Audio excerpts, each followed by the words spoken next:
In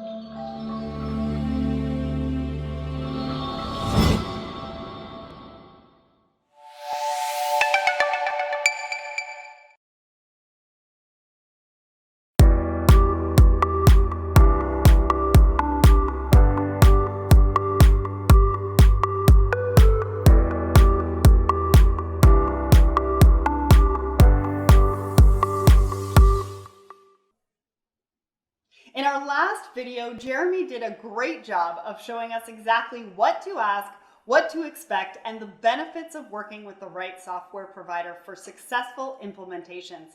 Today, we are going to talk about modifications and how they can drag a successful implementation down.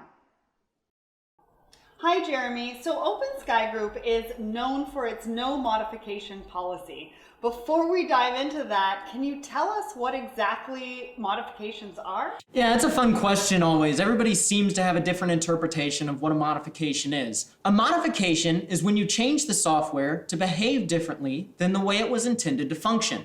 By changing the software to act differently, ultimately you're changing the code base of the software. When you do that, it's no longer recognizable by those that support the software and implement the software. You need to make sure that you're changing the software within the confines of a base product only, as to not make that software unrecognizable and unsupportable long-term. So that's what a modification is. I mean, it's really good for us non-techies to know some of the technical lingo moving forward into a successful implementation. So now that we know what it is, why are modifications such a challenge to technology implementation? Modifications can be extremely challenging, not only during an implementation, but also during the support of a product. A lot of companies are coming to us just looking to get away from modifications they did 10 or 15 years ago. I like to think of a software code base as a very fragile ecosystem. Anytime you introduce a small modification, it changes the landscape of the entire ecosystem potentially. Without getting too technical, software is very intermingled in terms of code. So if I change a code over here, I could be potentially impacting code other places in that software. And ultimately what that leads to is a lot of challenges in overall maintenance. I've seen this spiral out of control in some companies where they'll make a change and then later realize that that change impacted something. So they'll make another change and then realize that there's cascading effects from that and have several other changes. It becomes a minefield of modifications throughout your code base. You know, in a lot of ways, I think of it as that visual of someone plugging holes in a boat to keep it from sinking. I plug a leak over here and there's another one over there. Ultimately, my IT departments end up spreading across an entire boat, plugging all kinds of holes. Companies are coming up to us simply to get out of that sinking ship.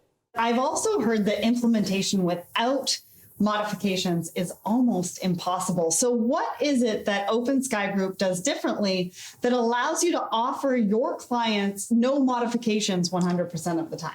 From the moment we meet you as a client, we're going to begin with a no modifications approach. We're not going to surprise you somewhere in a project by going, oh no, we don't do modifications. You'll know from the moment you meet us that we are not interested in modifying a software. And so ultimately, we're going to begin your project with that approach, and we're going to continue that approach throughout.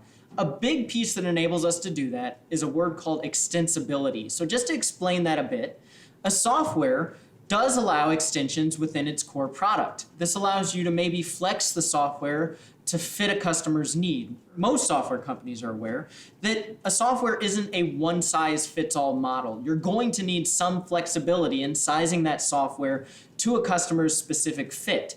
And so the way we do that is by using the extensibility of the software, allowing us to build a dashboard where necessary, or maybe a different functionality within a screen while not changing that code base. And so ultimately, you still have a supportable product, you still have an upgradable product.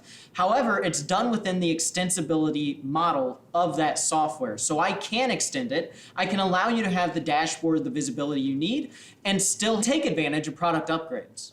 Finally, why don't you tell us what are the top 3 things that companies need to have in place before the implementation that will help to reduce the amount of modifications? So first things first, you need to have ground rules in place. You need to be able to establish throughout your organization what you will and will not accept in terms of changes. I always like to think that a go-live, what we do, implementing a project, is an event. Use that to your advantage. Everybody's aware you're doing something new. So now's the time to change a process. Talk with your operations team, talk with your IT team, understand that they're interdependent upon each other, and know that maybe a little flexibility on one side will lead to the lack of a modification requirement on the other side. And so establish those ground rules with your leaders early. Make sure they know why you're establishing these ground rules and stick to those throughout a project. Secondly, and this really is a carryover from the first one, is you need to have gatekeepers in place. This may sound like an exaggeration, but any change to the product needs to go through a steering committee type process. You need to make sure that every change that you're making to a software is warranted and cannot be circumvented or worked around or maybe avoided with some compromise. Make sure your leaders within your organization are the ones that are really vetting these changes and absolutely making sure they're a requirement of yours. And lastly, remain open-minded. You have to be flexible and understand what is making you different.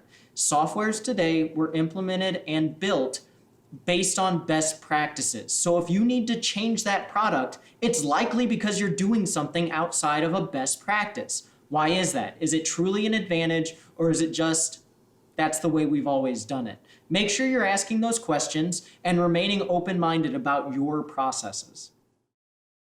So I believe that Jeremy has done a great job of outlining what a modification really is, how they challenge technology implementations, and finally, 3 things to have in place to ensure a reduction in modifications. Stay tuned for our next video as we go through the steps to ensure training goes smoothly.